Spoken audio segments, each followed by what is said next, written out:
Here we go. All right, so this is the second chapter, and we're switching from the Monkey King, which if you look at the start of the last chapter, we had the Monkey King. This is one of those books where each chapter they change perspectives. Now we're going to this perspective of the boy. And so we're leaving the Monkey King story behind, but never fear, the author will bring it back later. And we've got the story of the Monkey King. Can you guys see that okay? I'm sorry that my iPad didn't work. I'll work on it some more. All right, chapter 2. My mother once told me an old Chinese parable. Long ago, a mother and her young son lived near a marketplace. Every day when the son played, he pretended to buy and sell sticks he found on the street, haggling over prices with his friends. The mother decided to move. They settled into a house next to a cemetery. Now when the son played, he burned incense sticks and sang songs to dead ancestors. The mother decided to move again. So this is kind of interesting because you can see this kid's in the backseat of the car, and I think the mother is talking and telling a story, translated from Mandarin Chinese. And then here, this is the story. She found a home. Whoa, there we go. She found a home across the road from a university.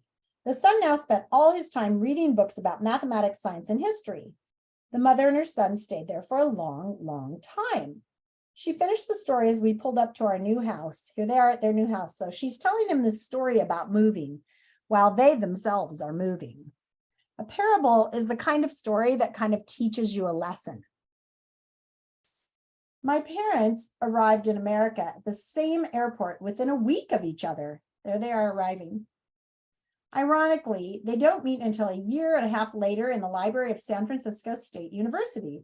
They were both graduate students. For tuition money, my mother worked at a cannery. My father sold wigs door to door. Suave. This is some orange wig. Eventually, my father became an engineer and my mother a librarian. Just before I was born, they moved into an apartment near San Francisco, Chinatown. We stayed there for 9 years. So now we're in the story of this little boy.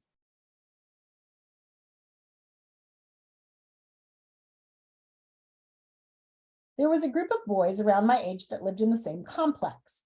They came over on Saturday mornings to watch cartoons. Our apartment, being on the top floor, had the best TV reception. No, Megatron, don't do it. Afterwards, we would stage epic battles that left our toys smelling like spit. Chew, chew, chew, chew, chew, chew, chew. So they made spitting noises when they were doing their battles. Every Sunday, Mother used to visit the Chinese herbalist just around the corner for her allergies. She would always take me along. Has anyone ever been to a Chinese herbalist? Anybody from our class? They have all these containers with all sorts of herbs and things in them. My brother lived in Japan and he used to go to Chinese herbalists there. Sometimes the appointment lasted for what seemed like hours. I would sit in the front room listening to the herbalist's wife calculate bills on her abacus. And this is an abacus. Has anybody ever used an abacus to count? It's kind of like a Chinese ancient calculator that works really well. Kids are amazing on these things. Google it. It's really neat.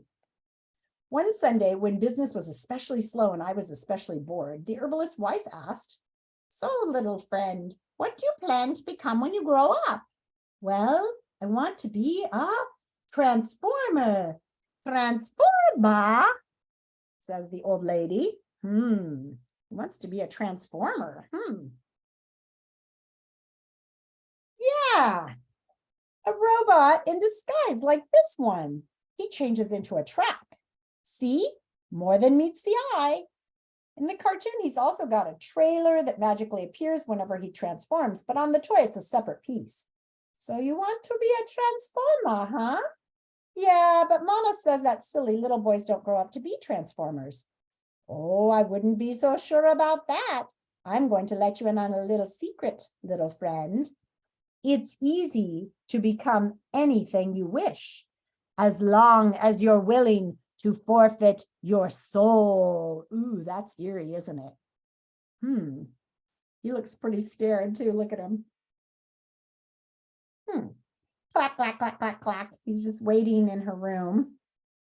What the heck? Do, do, do. A little evil, huh? On the morning after we arrived, with the scent of our old home still lingering in our clothes, I was sent off to Mrs. Greeter's third grade at Mayflower Elementary School. Class, I'd like us all to give a warm Mayflower welcome to our new friend and classmate, Jing Jang. Jin Wang. Jin Wang? He and his family recently moved to our neighborhood all the way from China, San Francisco, he says. And here's the kids in class looking at him. They always make teachers such dummies, such mean dummies in books. I sort of am irritated by that. Yes, Timmy? My mom is. I just had to slap my little nephew in the face because he kept on coming in here and bugging me so that he could watch Cocomelon. David, we're in the middle of a book. Yes, Timmy, my mama says Chinese people eat dogs. Now be nice, Timmy. I'm sure Jin doesn't do that. In fact, Jin's family probably stopped that sort of thing as soon as they came to the United States. The only other Asian in class was Susie Nakamura. When the class finally figured out that we weren't related, rumors began to circulate that Susie and I were arranged to be married on her 13th birthday. We avoided each other as much as possible. Interesting experience, huh? Do you think kids still have that kind of odd experience with people jumping to conclusions? Yep, obviously. Do you think so? Sometimes teachers will like guess something about you or bug you about where you come from, even though you come from the United States like everybody else.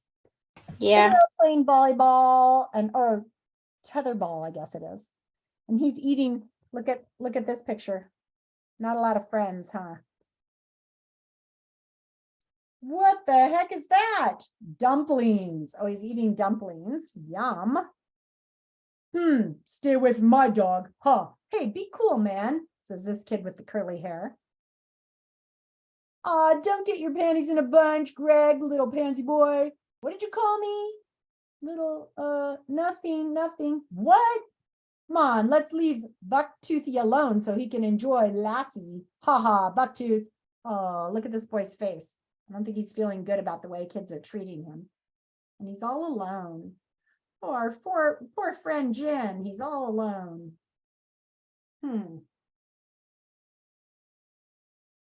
Okay, let me see what page we're reading to today. To page 40, so we have 6 more pages. About 3 months later, I made my first friend at Mayflower Elementary, Peter Gardinsky. He was a 5th grader. There he is. He's picking his nose. Everyone called him Peter the Eater. Uh-oh, gross. Look at the picture, you guys. He's eating his boogers. He introduced himself to me during recess one day. Give me your sandwich and I'll be your best friend. Oh, he looks like a winner, huh? Otherwise, I'll kick your butt and make you eat my boogers. My friendship with Peter developed quickly. He had a number of favorite games. Kill the Pill. Here he is playing Kill the Pill. Crack the Whip. I think Jin is the whip.